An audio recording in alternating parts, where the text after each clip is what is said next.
huge focus at SEAL. In terms of my journey, I started off at SEAL as a newly qualified teacher, and SEAL is very much my special place and the fondest memories of my whole career coming through SEAL, and then I moved over to 4Rounds. So for me, making sure that this process works and to make sure that SEAL is thriving is something that I feel incredibly passionate about.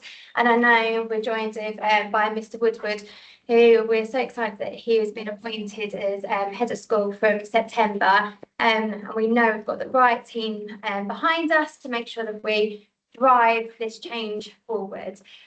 This is the whole idea of this initial parent forum, is just to give you a little bit more information, but also to ensure that as parents you feel heard and that you feel well informed. One of the biggest things is that we communicate with you along this whole process. And the fact that you've obviously read the letter and everything like that, because you're here today, it's fantastic. So thank you for doing that. But this is one of many. So what we're not promising is we're going to answer everything, because what we found is there's a lot of information. And so we're kind of doing a staged approach, if you like, in terms of we'll start with today, and then there will be regular updates. There will be many more parent forums as well. We will improve the refreshment situation, and we'll get the hang of that, and we'll get the hang of the technology side of things as well. But we're very much including all of you on this journey with us. We just want to make that clear from the offset. So hopefully, yeah, the reason you're here is because you're aware that we're going through a change at SEAL in terms of the restructure. Just want to make it clear that this really is the kind of the last resort. This isn't something that we've rushed into. This is something that's had a lot of consideration behind it. But ultimately, the pupil numbers reflect the decisions that we are having to make in school at this time. Someone's just trying to come in. There we go.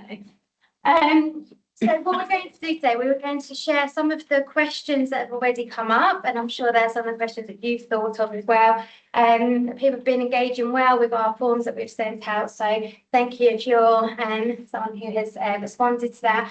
We're also going to talk about some of the ideas we've had. We're going to give you a little bit more information about kind of initial steps, and also what our next steps are moving forward as well. So, Mr. Woodward, these are the key things from the questions so far. So I'm sure you're probably sitting there thinking and agreeing. Those are on the screen, you won't be able to see. So if you just read them out. So people are interested in how classes will be allocated and the fairness behind that, the curriculum and the quality of teaching, early years and key stage transitions, progress, assessment and outcomes, essentially ensuring that we are, every child makes the progress that is expected of them, social, emotional and wellbeing impact, the long-term structure and stability, and staffing and resources. So there are key things. I'm just going to say as well, those of you watching here, I will share this Canva with you, so then you've got the presentation as well, so you won't be at a disadvantage. Sorry. No, not at all. And then, so if we have a look at the questions, so all these questions will be answered. Thank you, Ms. Woodward.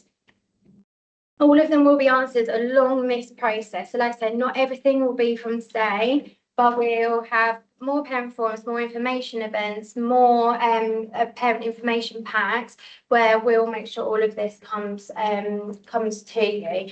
But for instance, like each one of these is a huge thing in itself. And what we don't want to do is kind of we don't want to do anything a disservice. We want to make sure we give you as much information as possible, so that going into September you feel confident with what's happening. And also our considerations of also going into September, into the new year, what that looks like, how we keep up communication at that point as well. So apologies for reading these to you for the kind of sake of people on the screen, but people are asking about what criteria will be used, decide which children are placed in mixed age classes and which in single year classes, How fairness and transparency be ensured in these decisions? Will parents be able to share their input? How will SEND pupils be considered included in those with or without a formal diagnosis? How will teachers effectively teach two different year group curriculums within one classroom? How will curriculum coverage be managed? How will teachers differentiate learning to support a wide range of abilities? Will children in mixed age classes be at an academic disadvantage compared to those in single year classes? Do staff have experience in training and teaching mixed age or dual curriculum classes? What will class sizes look like under the new structure? Oh, that's actually more of a repeat about the training. So we're working against this one. How will reception in year one work with the differences in the curriculum there? How will the change affect reception children settling into school? And will parents be informed of the structure and places are offered? Why is year one the only year group without a dedicated single year class? How will transitions between year groups be managed? How will children's progress be assessed, tracked and communicated?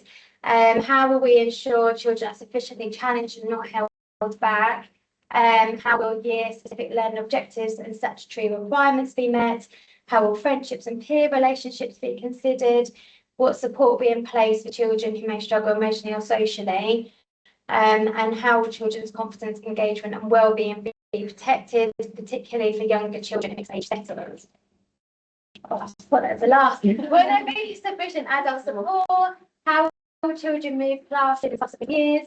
How will year-specific activities be organised? How will school eventually transition back to single-year classes? And what steps are being taken to ensure stability for the further pupil or staff end? So now what we've done is we've taken all the questions and summarised them. There's a lot, as you can imagine, there's been lots of overlap. The good thing for us is that none of the questions that came up were a surprise to us. So one of the things that we've thought about. One of the things that we want to make clear is that we're not reducing our pan size. So even though it's 1.5 entry, we will still have 60 spaces available for each year group, which will give us the capacity to grow. I think that's something that came up as a bit of a misconception, that we want to get children in through the doors, so that having those spaces available, we'll be able to do just that.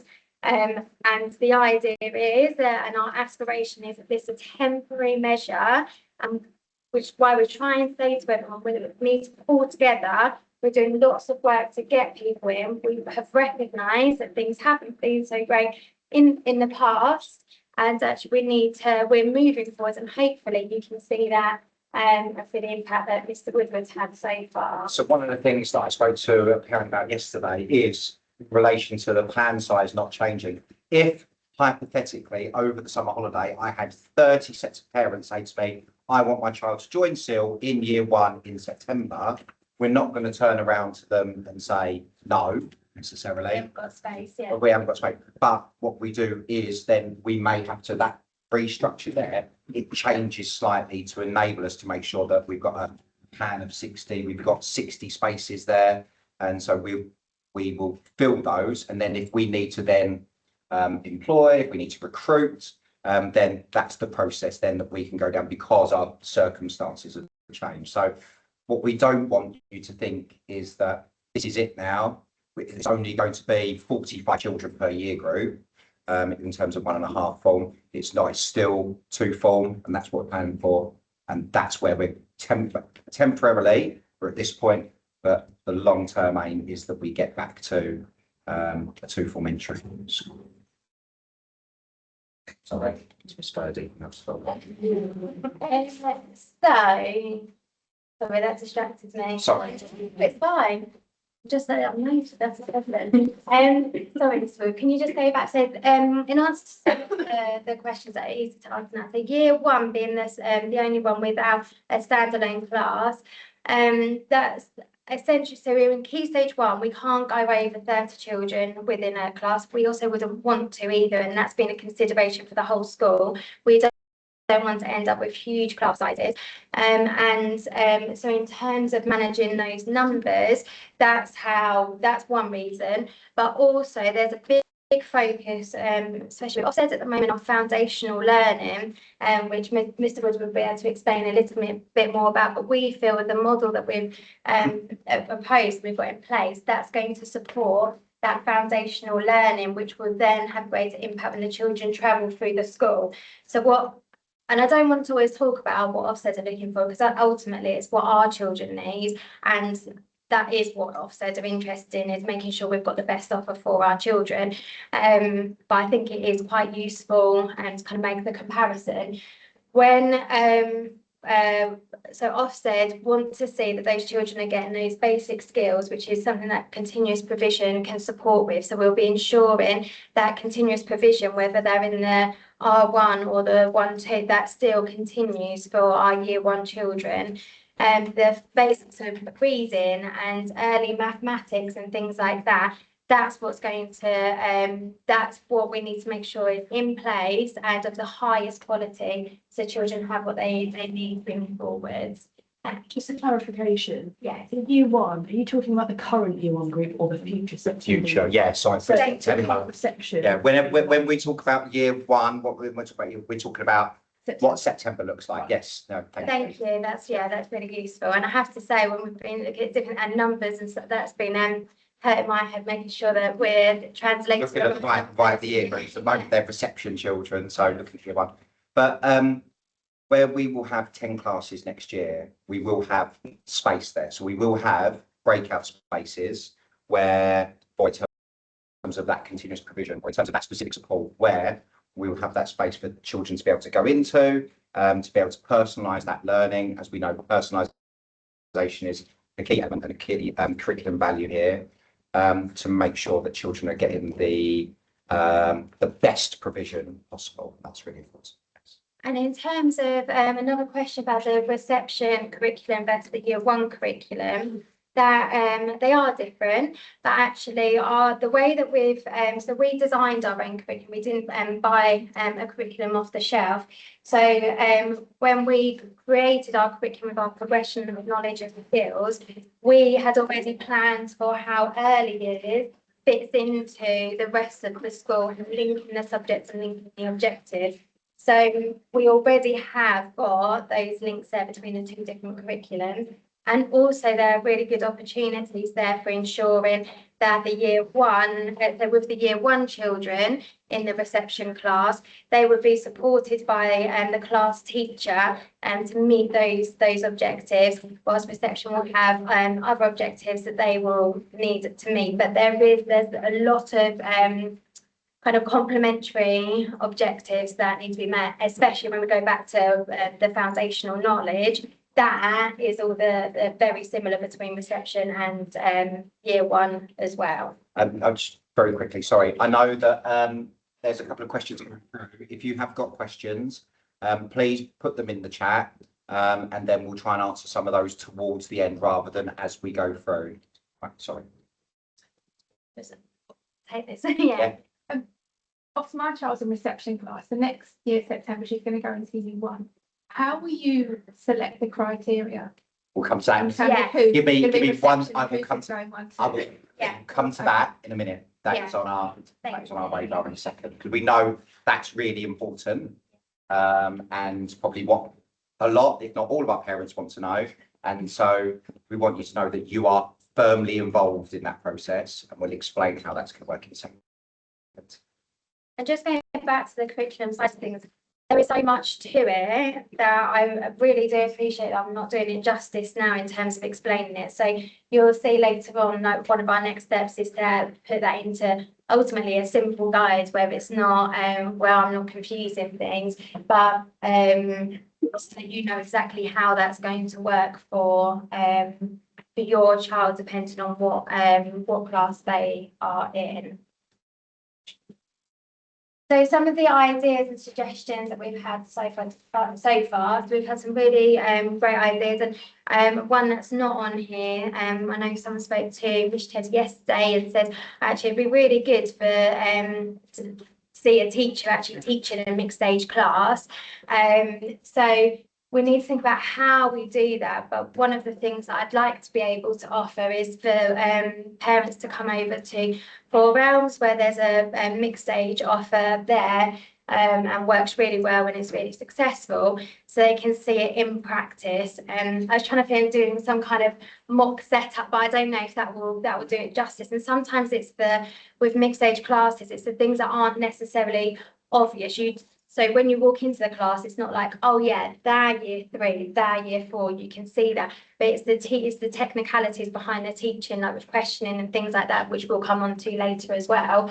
Where it would be easier to be able to explain to parents what they're seeing and and what that looks like in person. So that's something we're going to be exploring. Just need to work out again the logistics behind that, because if every parent wants to come and have a look, that might be quite a lot for some of our teachers. So bear with us on the logistics behind that. Parents have said about providing advice in terms of being able to support their child during the transition, extra emotional support, buddy systems in mixed age classes, gathering reassurance from parents and children who have had mixed age classes. I think someone even mentioned on the feedback about getting people from other schools outside of the trust as well, that come and talk. So we'll be exploring that. The guide explaining mixed year teaching, and providing more opportunities for children to meet new teachers and classmates. And parents are really keen to make sure that that goes into September and so on, in terms of how is it going, and that early feedback is something that they have said would be useful. So all that's feeding into our plans. So one of the things that I know is incredibly important is how are we deciding who's going to which class? What we're going to be doing today is we're going to be sending out a Microsoft form to all of you. This is the next part of our parent communication to you all. And within this form, there are 2 sections to it. The first part is for us to ask you to prioritise what's important to you as a family, as to how we are organising those classes. And we've got certain criteria. So friendships, SEND support, academic attainment, pastoral and emotional considerations, age and birth date, and continuity and sustainability. What we want you to do here is just rank what's important. So friendships and staying with specific friends might be really important. Age and birth date might be really important, particularly in younger years, because there may be children who have July birthdays in reception. And so going into a year 1-2 mixed class where you've got children who are potentially 2 years older would then probably not be as appropriate. These are things obviously that we take into consideration, but to have those highlighted for us just means when we're looking at 320 children and organising those, then that makes it a little bit easier because it's in writing, and so it makes those decisions a little bit easier and quicker for us to make. The second part of this form, so after you've prioritised what's important, the second part of the form goes into a bit more detail in terms of context for your children as to what you would like us to take into consideration for each of those areas of criteria. Okay, I just say for your child. It's for your child, This is for everyone. all So, children. yeah. So it'd be useful if you've got more than one child at school to fill this in for each individual, because it just then means that it can be printed and organised. But this isn't about generally, this is what do you want to tell us about your child and the considerations for your child. Yeah, so we want it to be personal, and so then that transparency is there, and you've got a voice to think about your family and the needs of your family.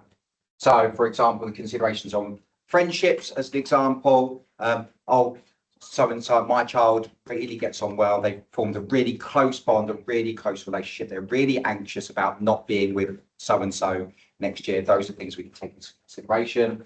The SEND support, consider academic attainment, pastoral and emotional elements, and then all the other elements there. So what we want you to do is fill those out. I haven't put a requires an answer for each of them because there might be elements on here because Miss Fillmore asked me the question yesterday. So if it were your children, what would be important for you?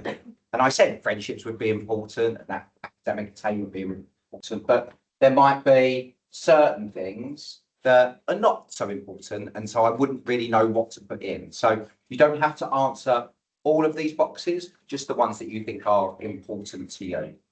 So please don't feel that you have to fill it in with something that it's not really too worried about, but focus on what's really important to you, and that helps us to frame that. I do need to caveat this with, we've got 320 odd children that we need to cater for. Obviously, we will do our very best to cater for everyone's needs as much as possible. And we will communicate that throughout this process.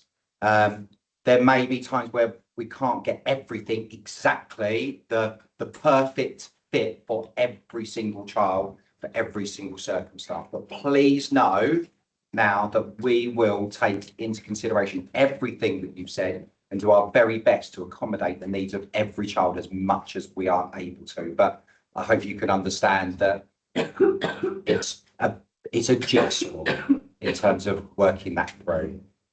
But what we don't want to do is just a one size fits all approach. Of course. Yeah, we're not going to go down the register and say, in terms of, for example, birth dates, and say, right, there's the cut-off, you're in that class, you're in that class. That's not how we're doing it. And that's why your view is really important and why we want this here, because we don't want it just to be, oh, there's 6 girls in that class, 6 girls in that class, that's fair now, done. We need to be a little bit more creative and we need to take a lot more time and care over this because we're aware of the implications of such a change for your children and for you as families as well. Just before we head over here, also just to say we will be speaking to children as well and staff as part of this. So part of the next steps is that the children, there'll be small assemblies where the leadership team will speak to the children and then we'll be gathering their thoughts as well. Sorry, I just wanted to ask, the considerations for SEND provision when moving the classes around, is SEND provision going to be reduced because the number of classes are going to be reduced?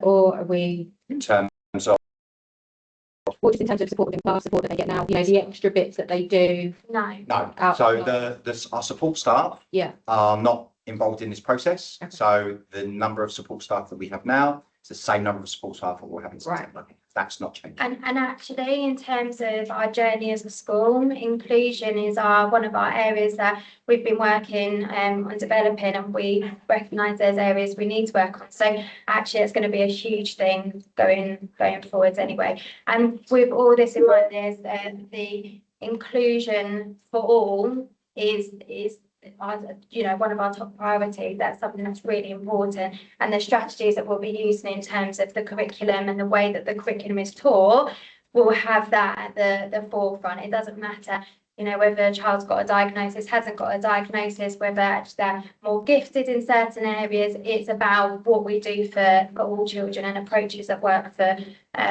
all children. So if anything, there'll be more of a push towards inclusion. So that form will be going out to you today. The only subject really that concerns me on the themes on the previous slide is consideration of academic attainment, because there's so many studies and stuff doing that if you mix attainment, it's better. Sorry, when I say that, I mean just rather than just having a higher attainment class and a lower, So as long it's as having that as mixed long as attainment. that's- Yes. We are not streaming. Miss Fillmore knows I'm very anti it anyway, so that's not happening. And, Yeah. because kids will do better No. if they are mixed. Yes, we are looking at, it'll be mixed ability as well, but we need to make sure there's a balance there. So when I'm talking about that, I'm And talking about making sure there's a balance there. criteria very much come from what parents have already started saying to us in terms of almost like the questions or the things they want to have a say on as well. Before we do move, does anyone else have anything that they want to see added or anything else about the forms? Because that is a good opportunity for us to get where it hasn't gone out There yet. was one question that's just come up here about a child being able to move mid-year if, and I only saw part of the question, I believe, if it's not in their best interests. I think we need to be mindful that we want to be flexible, but we need to look at the whole picture in general. Because if we move one child and actually someone else has got a really lovely friendship with them, and then that has a knock-on effect with other children and stuff like that, we've got to look at that. So I don't want to Yeah. kind of say, yes, we will. It'd be a case by absolutely case not. basis, and would look at the holistic picture there and how that looks. And before, if any movement were to happen, there'd be lots of processes and lots of conversations to have before then, before. But what we got, it comes back to support that we put in place for a child. So if they are struggling to settle, actually it's our responsibility to make sure that, and working with you as parents, that we're looking at what are the issues or potential issues there. What can we do to help them with that, rather than more of like a knee-jerk response in terms of just moving them to another class. But our goal is we want children to feel happy, safe, and to feel like they belong. One more question, sorry, and I assume this continues year on year, that the classes get mixed every year, and this will be a conversation every year as to which classes they're going into, how it's going to be structured every year. So the way we say it is we need as much consistency and stability as possible. So whilst we stay in the model, they'll be continuing the kind of whatever pathway they're set and with those tier groups. That's the way we say, because otherwise if we have, so you've actually had experience of every year, the class is completely muddled. So in the school I was at before, they changed the classes around each year, and it just, whilst I understood the rationale behind it, it caused a lot of anxiety towards the end of the year, because the friendships and the relationships that had been formed throughout that year, they knew that was all going to change. And so we'd end up being blunt, we'd end up being in a position like this now, where we're having those conversations and explaining how we're going to be adapting that, and then emails from parents like, oh, but they're not with who I wanted them to be with, that's changed. And so I think it would cause more anxiety. The opposite problem with my daughter being in the same class, bullying, better for her to have been mixed around. She was the COVID desk in reception, so there were various issues. But we're hoping that's not the case. But then perhaps in 12 months' time, we'll be having a conversation by saying, actually, we can have 2 straight classes potentially rather than 1.5. I don't know. I can't promise that, but that's something we might need to consider as well. It sounds like you're talking about the norm is that you'll try and ensure continuity. Yes. Right. But on a case by case basis, you may be tweaking. Yeah. And if there were extreme circumstances like that, those are conversations that we would have and we could factor in. But is that the case then? So yeah, it would be case by case. Yeah, of course. We always, and hopefully you know as well, that by processes such as this, that we want your views and we want to listen to you. That's really important. And so if there are concerns about anything, then those are things that we would take into consideration. Couple of questions. In terms of the reception group that are coming in September, Yeah. have those numbers gone up? I know people haven't confirmed as yet, but have the numbers gone slightly up, or are we still on a downward? So we're still being affected by the low birth rate in 7A, so we're not, and this is the other thing with the year 1 cohorts, those going into year 1. At the moment, we're still waiting for the confirmation of all the places in reception. So we're a little bit in limbo there until we've got It's been offered yeah, and they're okay, but until it's one thing to be offered the place, it's another thing to accept it. And the other thing is, you're talking a lot about support for the children, which is great. What support are you giving to your teachers in terms of making sure they're ready for it? So so our next step. So we'll come back to this slide before in a minute. So we are putting a CPD program in place for staff, which is going to be led by myself and Miss McCann, who's our head of school improvement as well.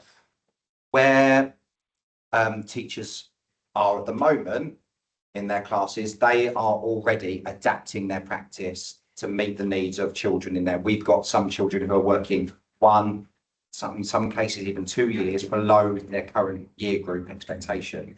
And so teachers are really familiar with having to adapt their practice and adapt their teaching and adapt the provision for children in their class. So this is not alien to them. They've had training in terms of how adaptive teaching works and how differentiation support and certain interventions are put in place to narrow that gap and to support the needs of all children in the class.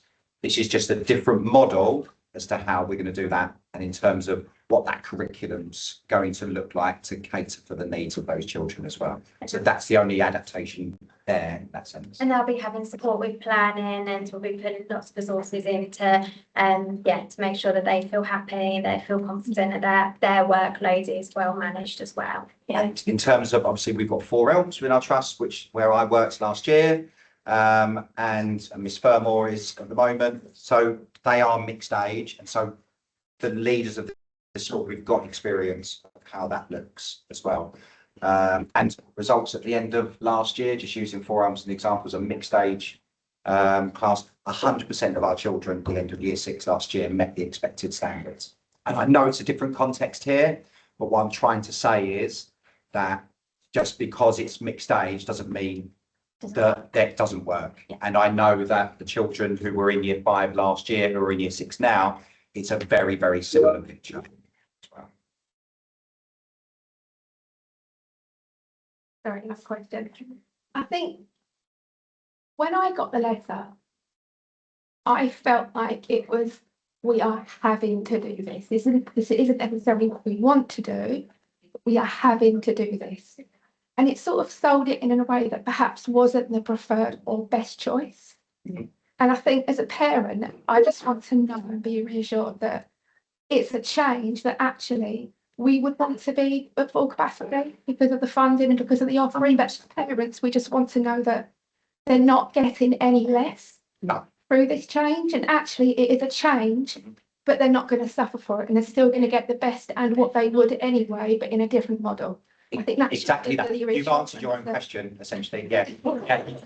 No, it's not the ideal. Of course it's not. We don't want to go through this. It's affecting parents, it's going, and it's affecting our staff as well. It's not the position we want to be in, but it is the position that we find ourselves in temporarily. But if anything, what I would say is, because this is a huge thing, actually I don't know how to get the wording right, but it's a real like, right, come on then, we've got to absolutely do this, and we're going to do this. We're going to make sure that we're doing it properly. And so putting the amount of time and energy and thought process and theory and research and everything that we've got into it is actually going to, fire us. We've got a very clear vision for where we're heading and school development in general. And so we want to be able to celebrate when we come back in September, early doors. Actually, as a school, this is the progress that we've made. So it's almost like a kind of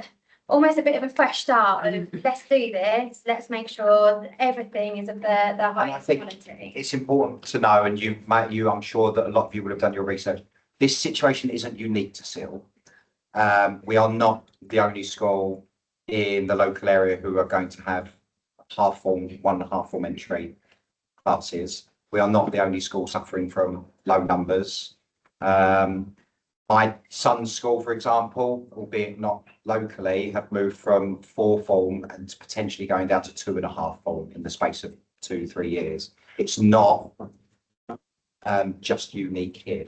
What we're doing is we're using the expertise of the people that we've got across our trust to work together to ensure that the best provision is in place for our children, and the children are not going to suffer. In fact, if anything, we believe that they can thrive through this, and we've got plans in place to ensure that happens for every child. And I think ultimately what sits behind all of this is real passion and real care for every single child. And I know that sounds a little bit cliche, but that is a genuine thing.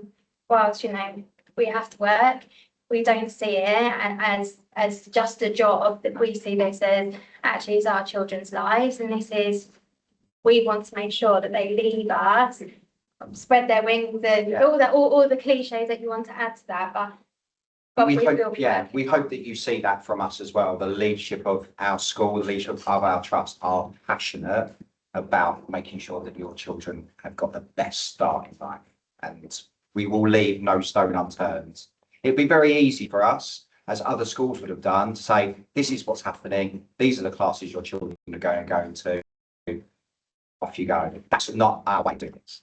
And that's not going to be how we do that. You are going to be heavily involved, as hopefully you can see, in terms of what that provision looks like. As will the children, as will our staff, and we will move together. And as we've said, it's a temporary arrangement. How long temporary is, it's not something that we can definitively give a timestamp to, but know that from this moment, we are doing everything we can to ensure that our numbers continue to rise going forward into next year and beyond, to get to a point where we are a two-form entry school again. What steps have been taken in terms of marketing to prevent this from happening in terms of numbers, and what steps are being taken going forward in that area? So we've got, this is obviously how we react to this low intake. Yeah. How do we, So you the know, presumably promotion the of the plan is, school, yeah, so the promotion of the school comes with our visibility. Yeah. As a school. Yeah. It comes with everything that we're offering here. So if you think about the stay and play, to Yeah. bring in those toddlers to see what Seal is Yeah. like. yeah, The nursery open days we're doing, the regular open days for our reception. Yeah. Like the farmers market as well, so the local Yeah. community can see us.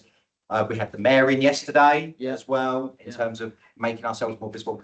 Things like that, and just making ourselves really visible and noticeable to the local area. So people are saying, rather than saying, oh, Seal, or where's Seal, it's like, Seal, and we are the first choice for all parents and all families in the local area. That's our aim going. it's interesting to me that Very short.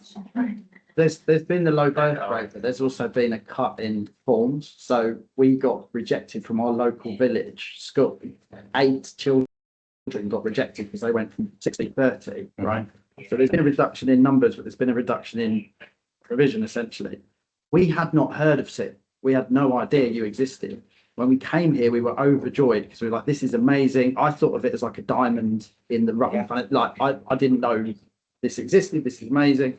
So I feel like that is probably at the heart of this, in that some of the people I've spoken to, I've gone, oh, We it have- goes to Seal, yeah. and they're like, where's that? What's that? We've got schools Yeah. locally who are able to put the banners outside their school on the Right, main road. right, and so forth. right. We're down Zambra Way. Yeah, yeah, And Ash Platt down the Yeah. other end. We don't have that luxury. What we are though, is Yeah. we're creative about the way we're doing it. Yeah. One of the things I spoke about when I was interviewing for the role permanently here, Mm. I want to go out, and maybe I'll spend my summer doing this, and going into the village Hey, and going into businesses, shops, letting people know. Yeah, I'll take the bell and yeah. I'll have a sandwich as well. But letting people know that we're here, forming those links and that communication there, so people do know where we are. Because yeah, it is something, and we'd be naive to sit here and think, well, we don't consider it. Of course, we know that it's an issue, but it's something that we're overcoming through being strategic, through being creative. And we have our community engagement strategy that sits behind this, which is already in place. And we'll, yeah, that will be continue to be shared. But again, would welcome ideas and I've got some. great. I'd like to talk to you afterwards, actually. Yeah. Perfect. Great, because I think sometimes it's, we've got our listing, our strategies, our plans, and, we can see what we're doing, but ultimately, it depends on, we've got a whole wealth of knowledge and expertise in our parent community, and we're willing to absolutely tap into that. So yeah, any ideas you have. But I know so many parents have been talking about us positively, and even that just has such a knock-on effect as well. So yeah. So going back here really quickly, I'm conscious we have got some questions that I want to try and see if we can answer a couple on the chat as well. So Back to you in a second. yeah, okay. Oh, sorry, give me 1 second. So in terms of the key themes from our questions, so the rolling curriculum, the foundation subjects will be put in place to ensure that coverage by the end of each phase. Just because your child's in a mixed age group doesn't mean they're going to miss out on elements of the curriculum. Okay, so that's still going to work. And we've got a series of planning sessions between now and September as to how that's going to look and how we adapt our practice to meet that as well. Talk for Writing is our new focus in terms of improving our writing standards across the school. And the toolkits that are provided by that support mixed age classes. So that's already in place to support our writing outcomes across the school. White Rose Maths as well supports mixed age classes. If you type into Google White Rose Maths, you can do the same with Talk for Writing. You can see examples of the planning and the progression that is used for mixed age year groups as well. Adaptive teaching, I've already touched upon. Teachers are already trained, and part of our CPD offer is to ensure that adaptive teaching is in place. And teachers have got the mental models to know how to adapt their provision and how to adapt their practice where they need to, whether it's in the moment or looking long term to support mixed age classes. Scaffolding as well, like any good scaffold on a building, it gradually comes down. What we do is we think about the learner in our class, and for those that might need that extra support, whether that be through word banks, whether that be through manipulatives, physical resources to help counting, for example, we provide that to all of our children, regardless of academic attainment. And then we, like any good scaffold, we remove that as and when it doesn't become necessary or doesn't become needed anymore. And I could talk about that in a lot more detail, but I know that I'm short of time. You should sell tickets to conferences you talk about where it's. Well, I should write a book. Yeah, if you want to know more, to this conference. Questioning, again, it's been questioning and modelling has been a focus for us as a trust for this year. So making sure our questioning is appropriate and make sure it's meeting the needs of all of our children and the strategies and how we do that. Modelling as well, so we know that children learn best when things are discreetly modelled for them. So we have an approach we call I do, we do, you do. So teachers will be modelling, then that is then gradually handed over to work together before then moving from that guided practice together to then children working independently.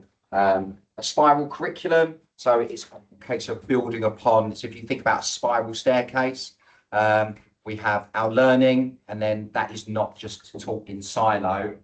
Then we revisit it again and build upon, revisit again and build upon.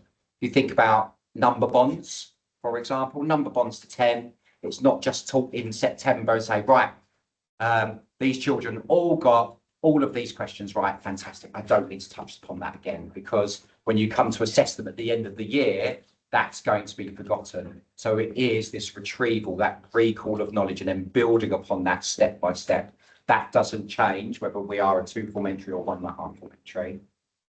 And that links to that retention of knowledge. And again, I could sit here and talk for hours on end about retrieval and memory, long term and short term, but building upon our prior knowledge is at the forefront of what we do, and the research and the evidence suggests that that is the biggest lever that we can pull in terms of making sure that our children's outcomes are of the highest quality. And as I've said, all underpinned by theory. I'm very evidence-based, very research-based, very much along the lines of what works best in education, what are our best bets in education, and I will continue to ensure that is the case, even though our structure may be slightly changing. So just, obviously there's a bit of a whistle stop tour, Yes. loads of words. No, I don't apologise, but I was just trying to say that this isn't the only time we're going to talk about these techniques, strategies that we use, and the curriculum. So the parent forums coming up will be focused on this, so it's kind of easier to understand, and we can go into this in a more depth. When we talk about coming to see examples of lessons being taught, or maybe even videoing some of the lessons being taught as well, then we'll be able to signpost specifically where you can see these things happening as well. So we'll be able to talk about that in more detail as well. Right, so our next steps moving forward. So we've got a parent staff survey to look at organisation, which we've spoken to you about this morning. The model for teaching mixed age classes to a way to understand will be coming out in the parent packs that we're going to be putting together. We are going to be putting assemblies together for children to explain this. Obviously, I know that you would have had communication with your children, particularly the older children. The biggest issue in year 5, I know that doesn't concern you, going into year 6 is, are they going to be able to sit on the benches in assemblies? They have to sit with year 5. That was their biggest concern. So I think those are things that we can tick off. That would be quite easy things to do. We've spoken about a CPD programme that we're going to be providing all of our staff to make sure that they are as best equipped. And that CPD programme would be in place regardless, because for us it's about improving the practice of our teachers every day and not resting on our laurels. So that will be in place anyway, but it'll be more tailored to the needs of our children, particularly from a 1.5 form entry school. Publishing that plan for that transition and pastoral support for term 6. So what that wellbeing support is going to look like. The transition session. So our transition is going to start a lot earlier this year. So then children can get used to obviously that change and those new classes. So it's not going to be a case of we'll have our transition day in the last week of term 6 before the summer. It's going to be in place a lot sooner, and that again will be communicated with everyone in good time as well. And actually, parents have said they want to see that increase of like PE sessions together, and how working playtimes and team building activities and the lead up as well. So we'll take that into consideration. And then share that allocation as soon as we're in a position to do so. So not wait until the end of the summer term. As soon as we're able to, we will do. Obviously, some of you may understand that teachers have until the end of May to hand in their notice for September. So we wouldn't be able to, regardless, we wouldn't be able to share anything until June at the very, very earliest anyway, based on that. But as soon as we're able to, we will do that. And then that ongoing communication, and hopefully you can see from the letter that was sent out before Easter to forums like this, the communication and the transparency between all of us is really, really important to us. And so that will continue going forward as well, leading to September. So we'll take some questions. People have been sitting a long time. So who wants to go? Sorry, I'm. A walk out. We'll we'll head over here first, shall we? Yeah, go for it. I've got some questions on here as well.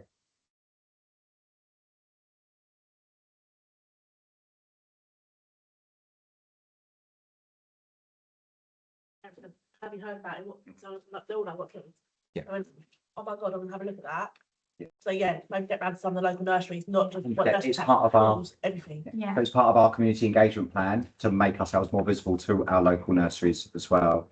That's really important to us and something that we are already actively working on as well to get our name out to those local nurseries. Send you in the right direction. Fantastic. Thank you. Yeah, it's fine. I'm gonna. Oh, sorry. Yes. There you go. I've just had a comment and a specific question. I think on getting the seal out there, that's also down to us as parents. Yeah. Like the school can do as much as they can. You buy something on a review you've heard. You know, someone tells you something, you believe that more than a piece of paper. So if we can talk about the school in a way and promote it, I think that's going to sort of add to what these guys are doing as well. I just had one question that came up, and just I think clarification on it is, why do we have a farm if we can't afford to pay our teachers? The understanding is that it's not funded by the school, it's very separate, and we have the opportunity to make the most of it. But I think just to hear from you guys. Yeah. So that doesn't come out of our pupil funding. So the changes we are making is based on the pupil numbers and the impact that has within the schools. But there are a couple of questions about funding. So what we're going to do, just to make sure we give like the clearest information as part of the parent pack, we'll unpick some of the way the finances work, because it's not as kind of straight and as easy as things kind of make out. So I think a little bit of explanation, I think will be appreciated by everyone as well. No, we've got a child coming into reception year, and how is that going to be decided who's going to be in reception and then the year one? Because you've potentially got children coming in who have never been in a preschool or a nursery setting before. I think the onus would be on us to communicate with our preschool setting and see where our child is academically. Is there anything you're going to do? The parent pack, I love sorry, I'm going on a different tangent here. I love the idea of the parent pack. I think you should do it for each school year as well, potentially, in terms of the onus is on you guys to provide so much support and education, but also for parents to integrate that into the home environment. You know, our child comes out of school at 3 o'clock onwards. We've got lots of opportunities to do academic support at home, integrating within the day, the school day, as well as holidays, etc., etc. Like I feel, and also I'm aware that KCC have made a lot of changes recently. And on a separate note, thank you for being so open and honest about this. We appreciate, I think I personally appreciate the communication, and I admire where you guys are doing on what you're doing with it. And I feel it's a difficult situation to be in, especially for the teachers as well. Yeah. Thank you. Okay, I'm sorry, going back to my Yeah. question. So to go back to so new parents will receive the same survey, so they can share as much information as they can about their child, and then the teachers link with preschools and nurseries, so they'll get additional information. So that will kind of be part of that as So well. we would always get that transitional information as well as to who they work well with and so forth, and where they are from an academic attainment perspective as well. So we can factor that all into account. I suppose the one thing that we've got in terms of our reception intake coming in September is that they don't already, for the majority of them, won't have those pre-existing relationships for a lot of them. So that's something then that we don't have to be as concerned about as we would be for reception going into 1 and 1 into 2 and so on and so forth as well. But obviously there are going to be children who are coming from preschools together, and so again, it's not something we completely disregard, but and actually a consideration is still making sure that those new reception parents are still getting that experience. Your child's just starting school, like what does that look like? And it's a huge milestone, and it's a huge milestone, and we still need to protect that for every parent and make that just as special regardless of the class. So I've got some questions on here through the chat. So the first question on here has said about us being having more clarity as to why there is not a standalone year 1 class where there is for the other class, the other year groups. Yeah. Down to class number of children, and staying within ratio, and also down to the way we feel we can work the curriculum essentially. But yeah, we're obviously waiting on those reception final numbers, and if they drop down even more, then that situation might change. But this is a proposal at the moment. So what we put to you was a proposal, and obviously those things can change. We could have, as I said, 30 children want to join us for September in year 1, and so then that proposal would then need to change again. But also the numbers, so we're expecting a certain amount of families to come to us in reception, but if they decide to turn down the place, or if they want to go somewhere else, there's often a bit of movement that happens, and until that kind of settles down, we won't know for sure. But yeah. The next question, will each class have a TA and a teacher to enable breakout spaces? So in terms of support staff, we'll be able to share the allocation of the support staff at a later date. So our model at the moment, we were hopefully informed last year for changes to the and I know you've mentioned the KCC, the funding, and actually we had a big shift away from the kind of stereotypical role of a teaching assistant, and actually it's about how do we best use our teaching assistants to work with groups and classes of children, individuals, and based on what's, it's not just about having a teaching assistant in a class, and that's where they say it's about how they are best utilised. And gone are the days, I know when my mum started as a teaching assistant, it was all about sharpening pencils and putting up displays and stuff. But the shift obviously is much more about that learning and needs based. But as Mr. Woodward said, that actually at the moment the support staff are staying in position, but we've got less classes, so actually we've got more, and we can look at that in a much more creative way in terms of how they're. So when we're looking at like continuous provision going into year one, and using those breakout spaces, that could potentially be a good use of our teaching assistants to be able to enable those to happen. Yeah. Right. Next question. Will the split between reception and 1 and 2 children be equal in the mixed class, or are there going to be more year 1s in each of those classes because of no standalone year 1? So are there going to be more year 1s in with reception or more year 1s in with year 2, or will it be balanced? I can't remember I how can't. the numbers juggle, so we'll come back. I to think that it one. also very much depends where we are in terms of reception numbers as well. And so it's a kind of watch this space. It's a proposal. We don't have anything set in stone at this moment in time. How will teachers at SEAL who do not have experience in mixed age teaching be trained? Will this happen over the summer? I think we've kind of answered that question in terms of a CPD program going over, and also because we've got teachers.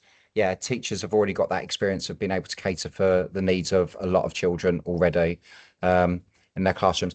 How will we juggle the classroom expectations for year 1 students who will be learning how to behave and engage with a more formal learning environment alongside a group of reception children whose curriculum is largely centered around inspired play, bearing in mind there are some cases there may be as much as 18-month age gap, which is considerable with regard to emotional and social development. I think that's probably one of the pattern of the curriculum, because I realised my explanation of the curriculum and how that's working wasn't very good earlier. Yeah. So if it's okay, and this isn't me palming it off, I just think that needs a more detailed response in terms of how that works, because that's very detailed. But no, thank you very much, Mr. Richardson, for asking that one. Our parent packs. Yes. Will there be an opportunity to move a child into another class? I think that was the one I mentioned earlier. A follow-up question to that, will there be capacity for this kind of movement with class sizes? I think we kind of answered that earlier about moving children mid-year, didn't we? So hopefully that question was answered. At the moment, Ladybirds and Bumblesbees spend time together doing PE for school experiences. Will this change if they're being split? I think we've answered that question as well about having PE together, or the opportunities for PE together potentially. Yeah, and I think ultimately moving forward is looking at, again, the curriculum and those opportunities for work together as a community. If the transition to mixed classes is successful and there's strong evidence of continued success, will we revert to single classes in approximately 2 years' time? And would this be a school decision parent consultation exercise? So would we go, if 1.5 form-entry is really successful, would we revert back to? So yeah, Let's get. Point, and then as we grow, again, it will be a part of communication, strategic discussions, and everything like that. I'd love to move back. We absolutely do want to move back, yeah. And it would be how lovely to be in a position where we're like, do you know what, well, let's have another discussion about we're growing and what do we want to do now, and lots ahead. What cost savings were considered prior to arrive at this? I think that will go into the parent pack in terms of funding and how that's worked. How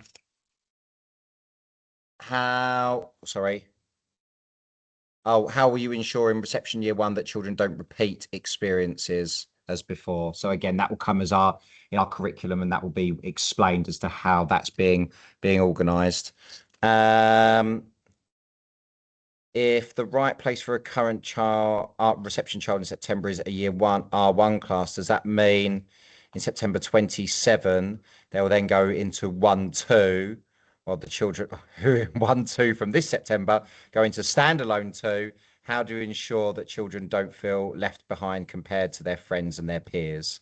I think that's a detailed question, and again, once we have our our numbers, we'll be able to explain what that continuity looks like and how that moves forward in year 2 of this process.